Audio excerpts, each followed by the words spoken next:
We're on site here, ESMO, Barcelona. You wouldn't know it from our backdrop, but we are in Barcelona. We're going to talk about Uromigos Live coming up September 27th, 28th in Nashville. Right out of the gates, we're doing a live stream on perioperative therapy. It's Friday, September 27th, 1 p.m. Central start. Go to our website, uromigos.org.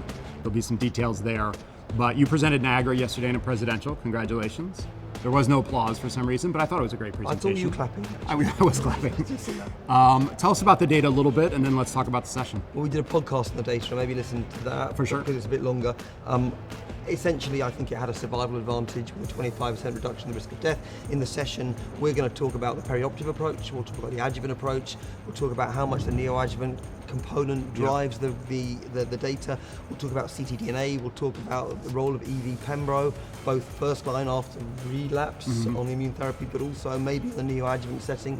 There are trials there. So there's a lot going on, and we're hopefully going to unpick that space. A lot going on in the perioperative space. Second Bladder session at Uromigos Live is ADCs, also a very exploding field. Yes. A little bit of data here at ESMO. Yeah, so the ADC story is not all smiles and sunshine. We had a study called Tropics 4 that wasn't positive. There was a press release. We don't know the detail of that yet.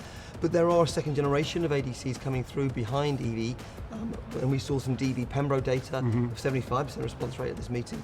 We also saw an EGFR HER3 ADC out of China with some great data as well, 40% response rate. Yeah. So so much to talk about in that space. It's an exploding field. Perioperative therapy and ADCs and bladder cancer. We're up for we hope you can make it.